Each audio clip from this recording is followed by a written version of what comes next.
দিনপঞ্জিকার হিসেবে আষাঢ় ও শ্রাবণ এ দুমাস বর্ষাকাল। দিনরাত রিমঝিম বৃষ্টি, পথঘাট বৃষ্টির থই থই পানিতে সয়লাব।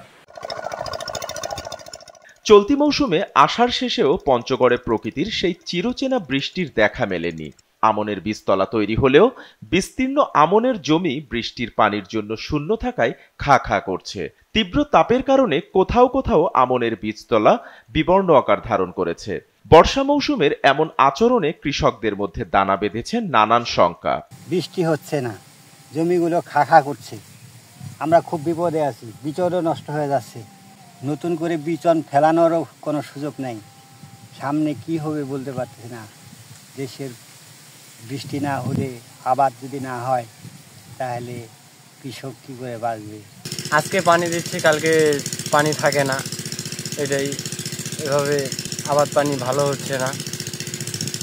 মেশিন দিয়ে পানি দিয়ে তো মনে করেন খরচ বেশি। ভীষণ নষ্ট হইলে তো আমার তো নিজের মরণ। এই টাইমে একটা ভয়, আষাঢ় মাস তো শেষ।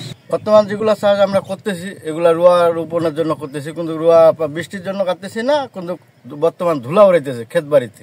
স্থানীয় কৃষকরা বলছেন, বৃষ্টির পানির অভাবে চাষের জমি খা খা করছে। অন্যদিকে আমনের বীজতলা নষ্ট হলে নতুন করে আমনের বীজ সংগ্রহ করে বীজতলা করা তাদের জন্য অসম্ভব, আর এতে ক্ষতিগ্রস্ত হবেন তারা। পায়ের আত্মনাদ শেষ, আমার ছেলের আদর করে আমার গেঞ্জি পরে দেবো। আমি আমার বাবাকে শুধু একটা বার জড়িয়ে ধরতে চাই। যে কথা যায়নি বলা, এসএটিভির এই প্ল্যাটফর্মে সে কথাগুলোই বলবেন আপনি, শুনবে গোটা বিশ্ব। আর এই আয়োজন নিয়ে থাকবো আপনাদের সাথে। পানি না হওয়ার কারণে এই যে আমাদের বিচনগুলো নষ্ট হয়ে যাচ্ছে, রোয়া লাগাইলে রোয়াটা জ্বলে যাচ্ছে পানির জন্য।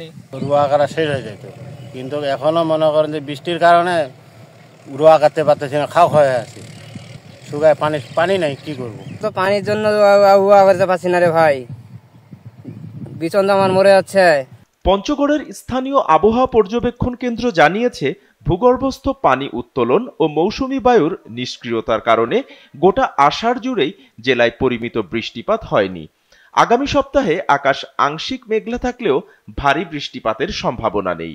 আগামী এক সপ্তাহের মধ্যে কোনো ভারী বৃষ্টির সম্ভাবনা নেই, তবে মাঝে মাঝে 2-1 মিলিমিটার বৃষ্টি হতে পারে এবং আকাশে আংশিক ক্লাউড থাকতে পারে এবং এর মধ্যে মাঝারি কিংবা ভারী বৃষ্টি হওয়ার সম্ভাবনা নেই। তবে মাঝে মধ্যে 3 থেকে 4 মিলিমিটার বা 5 মিলিমিটার, 2 থেকে 1 মিলিমিটার বৃষ্টি হওয়ার সম্ভাবনা আছে।